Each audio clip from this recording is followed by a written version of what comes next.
جس نے یہ فرمایا فَلَا تُزَكُّوا أَنفُسَكُمْ هُوَ أَعْلَمُ بِمَنِ اتَّقَىٰ، کہ اے انسانوں اپنے آپ کو بڑا متقی نہ جانا کرو، دوسروں کو برا نہ سمجھا کرو، اپنے سے چھوٹا اور گھٹیا نہ سمجھا کرو 4 نمازیں سجدے دے کر۔ هُوَ أَعْلَمُ بِمَنِ اتَّقَىٰ،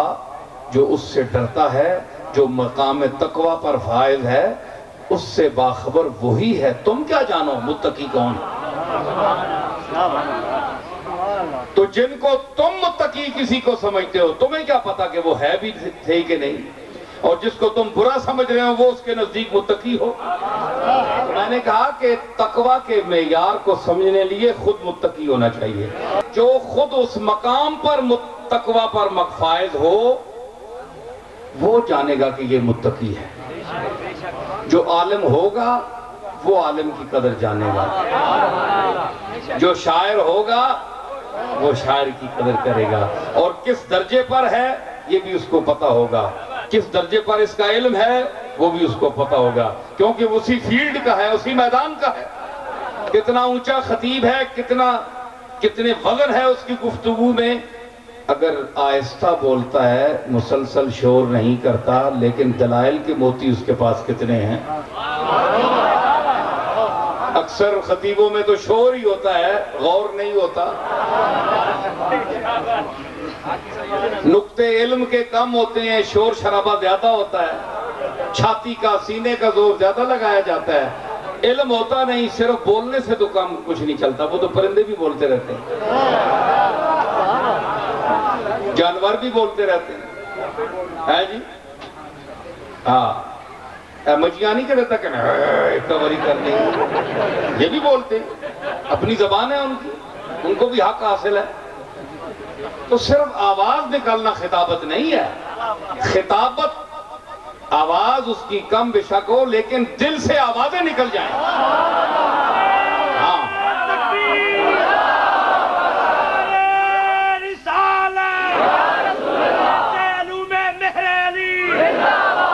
سمجھ آئی کہ اگر ایک جملہ نکلے تو وہ جملہ دل میں گھر کر جائے،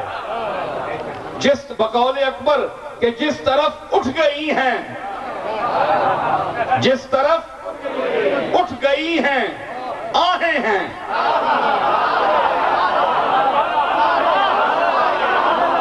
جس طرف اٹھ گئی ہیں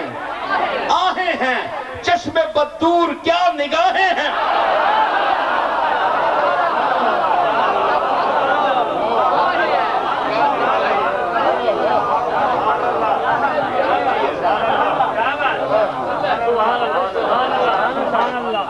جی جس طرف اٹھ گئی ہیں آہیں ہیں، آماں پہ گیا، ایک طرف چشم بددور کیا نگاہیں، تکنے تیسی دیاں، لیکن یوسف تک کیا جس ویلے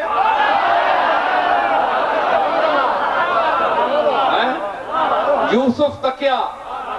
ساری دنیا یوسف تک نہیں رہی، لیکن تک نہیں رہی۔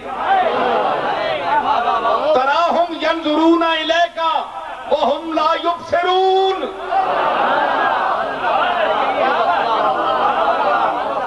تین مرتبے ہیں، رویت، نظر اور بصیرت، ترے مرتبے ترے نال تکنے نال تعلق ہے۔ تراہم میرے نبی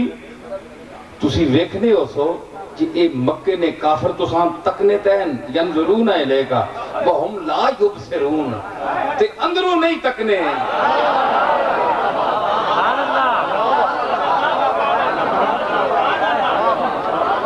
اے جس طرح ڈنگر نہیں ہڈیاں ہڈیاں مجھیاں آنے کٹ کے تکنیاں ہونیاں بندے دار، کدے کوئی ڈنگر جس رکھے ان کدے متاثر ہے بھئی آج ماں بڑی مجھ غور نال تکنی پہ گی، انہاں پتہ ڈنگر مال ہے، آنا اللہ وڈا چاہ دیتا، اندر دیتا کوئی نہیں دماغ، ایک سمجھنی وڈا کون پہ پانا ہے، کار کس نے، یہ کیوں دیکھتی بھی ہے، لیکن اس کو آپ جانور کیوں کہتے ہیں؟ کیوں؟ لا یعلمون ولیکن اکثرہم لا یعلمون، علم نہیں ہے، علم نہیں ہے، سمجھ نہیں ہے یہ گھر کس کا ہے، یہ آدمی کون ہے، حلال کا رزق لایا ہے، چوری کر کے لایا ہے، فراڈ کیا ہے، حرام کا پیسہ کما کر لایا ہے، لے آیا ہے تو مجھے کھلا رہا ہے، کوئی شعور ہی نہیں ہے۔ ڈاٹا سٹے ہے کھرلی جی لگے،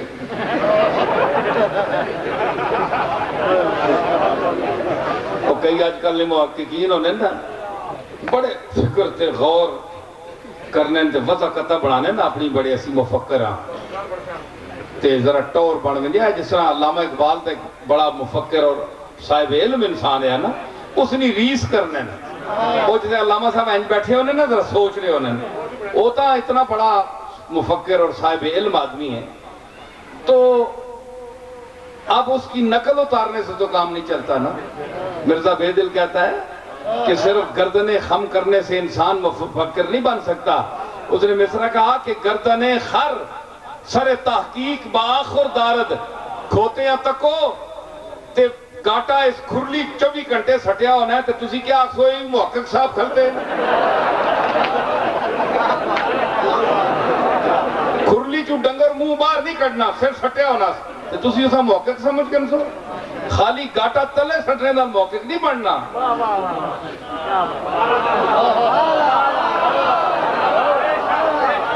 ٹھیک ہے؟